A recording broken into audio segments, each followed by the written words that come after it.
purebred Arabian. I remember, and I will pass it on.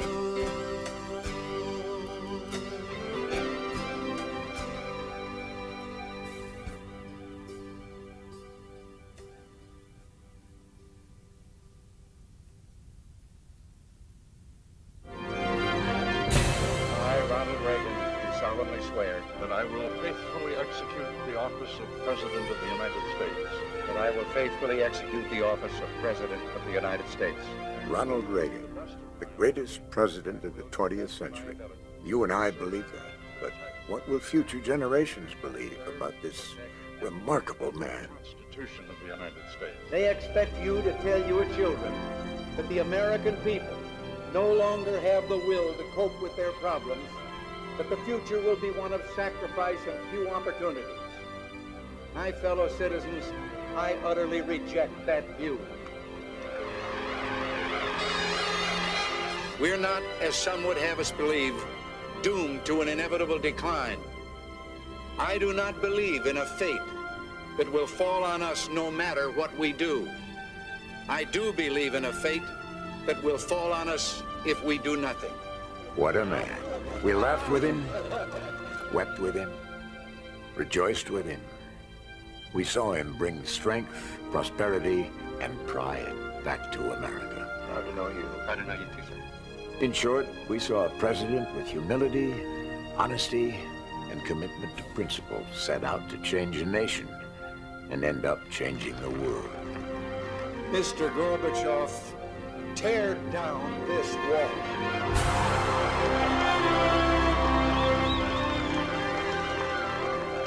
Our children, our grandchildren could meet this man, they'd understand Ronald Reagan and learn what greatness is. I'm Charlton Heston.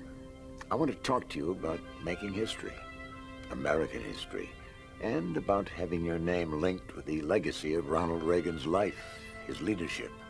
Reagan was the leader of the West when the West meant freedom. So he was the leader of the quote-unquote freedom fighters of the G7 and the rest of the world. And we achieved most of that agenda, not all, but most of it under his leadership. And you had the sense at that time, when you were dealing with Reagan, that you were having a conversation with history.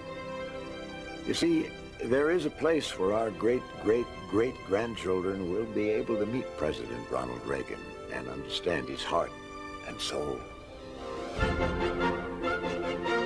It's the place he loved the most, the place he and his wife Nancy called Rancho del Cielo, the ranch in the sky near Santa Barbara, California. Their home since 1974 when he was governor of California. Here's the one place on earth to meet the man, Ronald Reagan.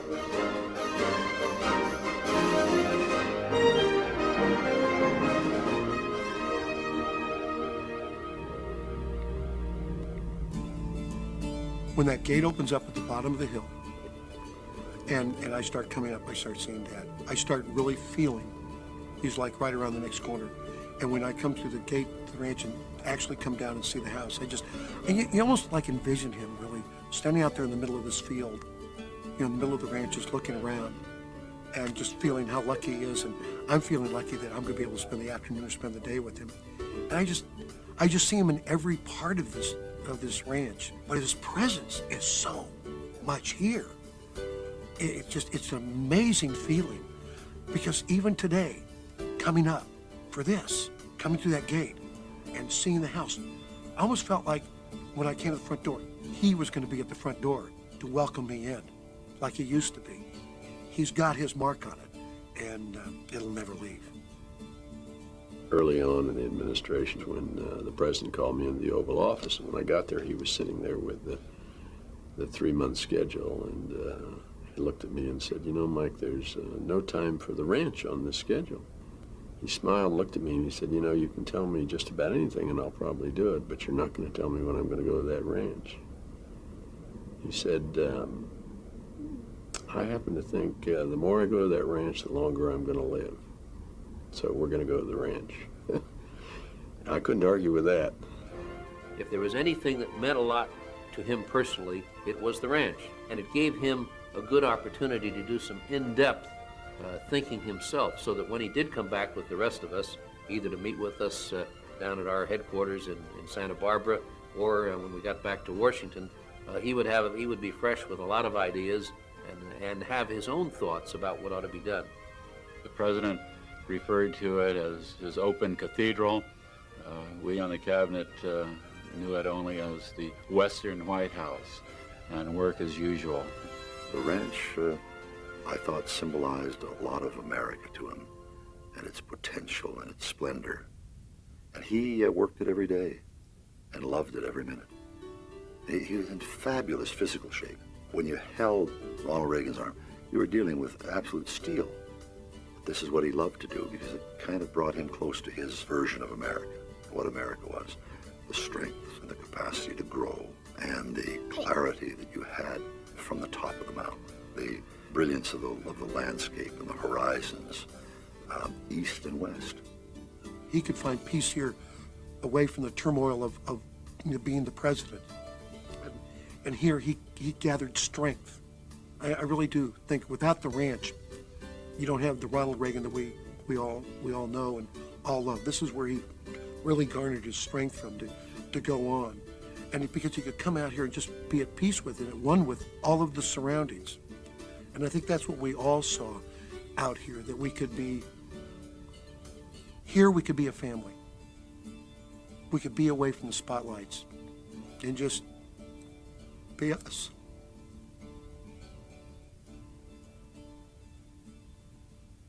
When President Reagan was there, a rustic ranch on a California hilltop was transformed into the nerve center for the most powerful nation on earth. It was at the ranch that he signed the Economic Recovery Act, the largest tax cut in American history. It was here that President and Mrs. Reagan hosted Queen Elizabeth and Prince Philip, Margaret Thatcher, Mikhail and Raisa Gorbachev, and other world leaders. When President Reagan gave President Gorbachev that felt cowboy hat, he just took it naturally and stuck it on. Well, it was backwards. And I went over to the staff and I said, that hat's on backwards. It is? Yes. And he's smiling for the cameras, and I know the people that are going to say, he's got it on back, and I didn't want to embarrass Mr. Gorbachev. I said, should we stop and turn it around? And they just let it go. And he was sitting there like this, but the hat was on backwards. Ronald Reagan was at ease among world leaders, but he didn't need the trappings of high office. He lived very simply at the ranch, much of which he built with his own hands. Very scientific business. We sit in a room right now that my dad built. I think it's important for people to see that. Here was this man that did it himself. Didn't ask others to do it for him, but did himself, who was a builder of a house, a builder of a ranch, a builder of relationships, a person who indeed just exuded all of these things. And if you take the ranch away, all they know is the presidency. That's all they know. They know he was president of the United States.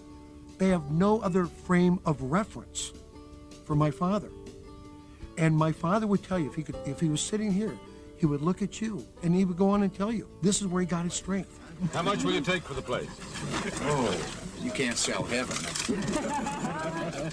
This is what gave him the strength and the power and the reserve to go fight the battles on Capitol Hill, fight the battles of the world, and change the world. Without this, the wall still stands. I was lucky enough to go up to the ranch with President Reagan on several occasions, and that's what he loved, and he loved to clear brush. But that was him, and he was riding his horse around. He used to say, there's nothing better for the inside of a man than the outside of a horse, and all of that spirit is there at the ranch, and it captured the American part of Ronald Reagan. And I think it's important that people have a chance to share that. His richness of spirit came from values like hard work, honesty, devotion. One example of his cherished values can still be seen at the ranch at a place called Heart Rock. Here the president carved his initials and those of the love of his life, Nancy. That's what makes the Reagan Ranch such a treasure. It's a window into the life and character of Ronald Reagan and the traditional values he cherished. This is how it is. This is how he made it. And it's like he could show up right now and we could go riding. This was him, the common man, who could relate to presidents, kings, and queens and make them listen. But he was a common person, thoughtful, down to earth. He meant what he said and said what he meant. This is the epitome of who Ronald Reagan was. What a shame if Rancho del Cielo had been lost to future generations, and it almost was.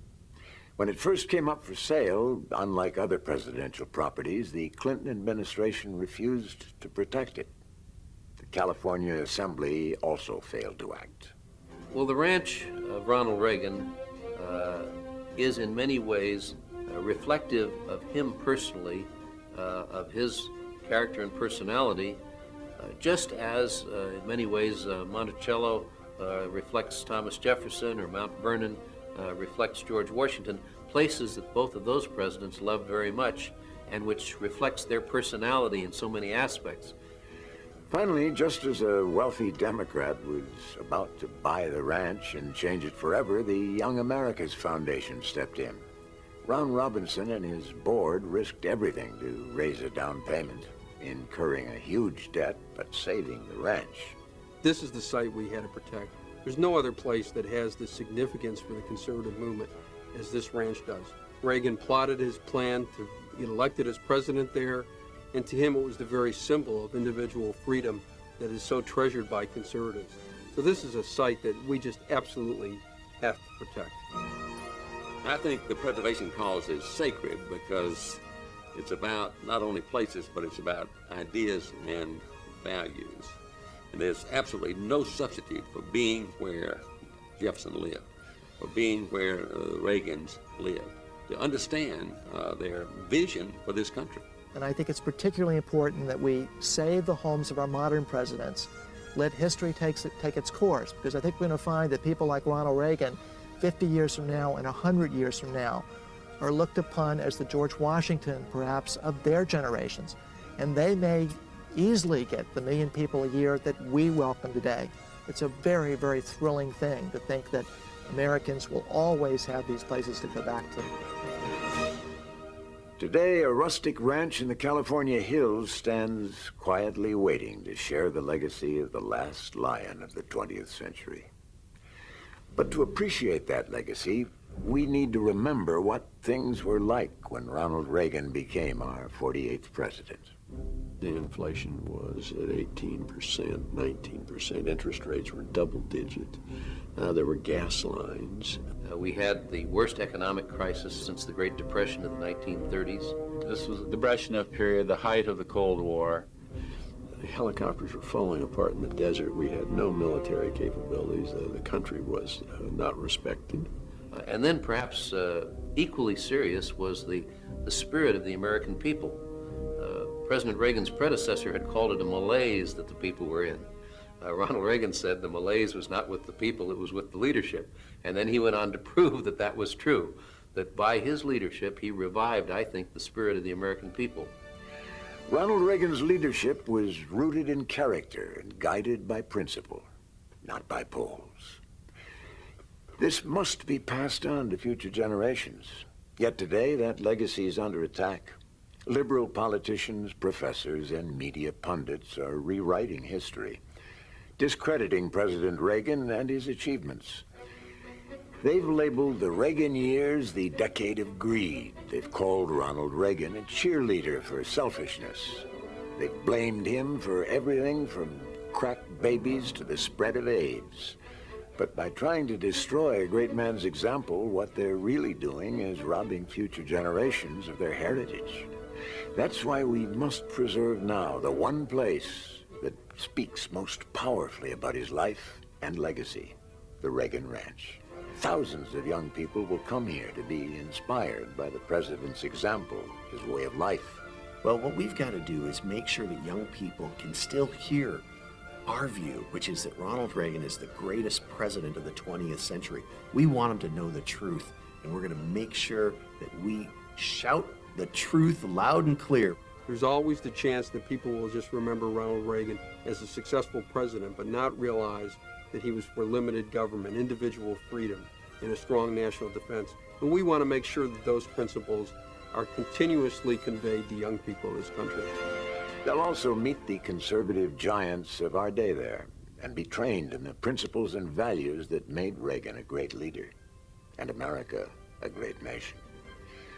That's why President and Mrs. Reagan were so thrilled when Young America's Foundation purchased the ranch. The president has been closely involved with the foundation for over 20 years. When Ronald Reagan was president, I was a student in the Young America's Foundation programs. I traveled to the White House, one of the many occasions when he hosted Young America's Foundation students. Each year after my election in 1980, we hosted Young America's Foundation at the White House. Together we worked to accomplish much of what has come to be known as the Reagan Revolution. Much has been achieved since Young America's Foundation's first conferences in 1979 and 1980. He was all about educating young people, and that's what Young America's Foundation is all about, helping the next generation understand these ideas of freedom. Well, it's important for us to let the young people know that there was not just a personality named Ronald Reagan, but a set of ideas that this man believed in that worked and made the country better. And in the future, young people are going to face the same kind of challenges. They happen, you know, there's no generation that's not going to be faced with very serious challenges. Understanding Ronald Reagan's ideas, understanding how he coped with the challenges of America in his day will help these future generations cope with their challenges tomorrow. Every generation needs to learn the lessons over and over and over again. So in no small way, studying the Reagan tax cuts of 81 and 82 will not only be a reminder, but will be a refresher course in incentive-oriented economics. Ronald Reagan always considered young people, both as governor and then later as president of the United States, as a very important audience. That's why he worked with Young America's Foundation. That's why he hosted us every year of his presidency at the White House. Why at the ranch? Well, President Reagan's biographer, Edmund Morris, said it well. Go to the ranch. That's where you'll find his soul. This is Ronald Reagan. This is the humble servant who served his country and became president of the United States of America. And this is where he truly, truly relaxed, where he could get up in the morning, go out and chop wood and ride horses in the afternoon, and you just look at the beauty. It's unbelievable. He loved it so much. Look over my shoulder, would you please? How do you not save that? I mean, how do you really not save that? It truly is my dad's legacy. He would be ecstatic at what, in fact, you all are doing with the ranch, and what it would mean to him would be so much. And Young America's Foundation, by taking over the ranch and using it in that kind of a positive way to uplift my father and uplift the family, does a great service to my father, does a great service to his legacy, and does even a bigger service to the young people that maybe there's, out of that group, maybe there'll be another president someday. If there was anything that meant a lot to him personally, it was the ranch. And so therefore, for anyone who is a Reagan fan or who feels a debt of gratitude to Ronald Reagan, I think an investment in Young America's Foundation program for continuing and expanding the role of the Reagan Ranch as a part of American history is a tremendously good investment. If you loved Ronald Reagan, if you respected what he did, if you admired what he stood for, then this is the place to say thanks, right here. As a member of the Reagan Ranch, your name will be permanently engraved on Freedom Wall, be seen by all future visitors. With a larger gift, your name will be listed on the permanent map of the Reagan Ranch. The specific acreage you help preserve will be marked in your name. For more information, please review the materials enclosed with this video. Then, let your heart guide you as you decide what you can do for this great man. The task is urgent. As President Reagan said, freedom is never more than one generation away from extinction. But he also said, there is a flickering spark in all of us, which if struck at just the right age, can light up the rest of our lives. We want that spark to catch fire in the hearts and minds of young Americans who will be inspired to become America's next Ronald Reagans.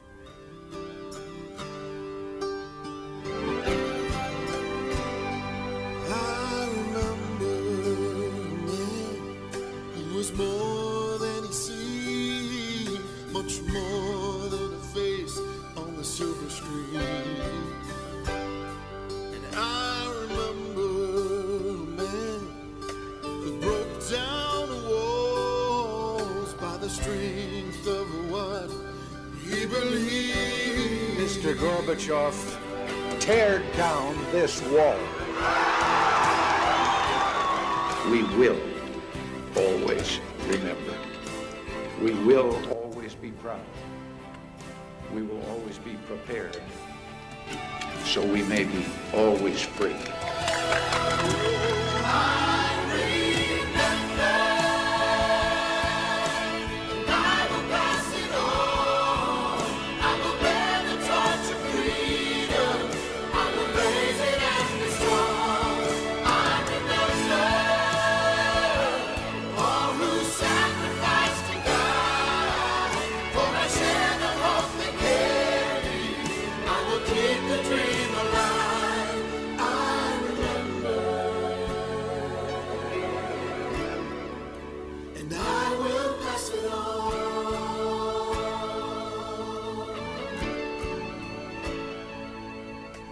Yes, you and I saw greatness walk our land.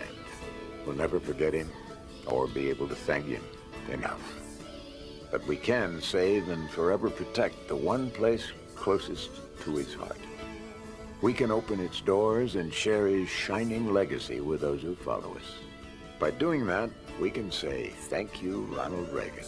Thank you for reminding us of the greatness of our country, America. Thank you, and God bless you for making us proud again.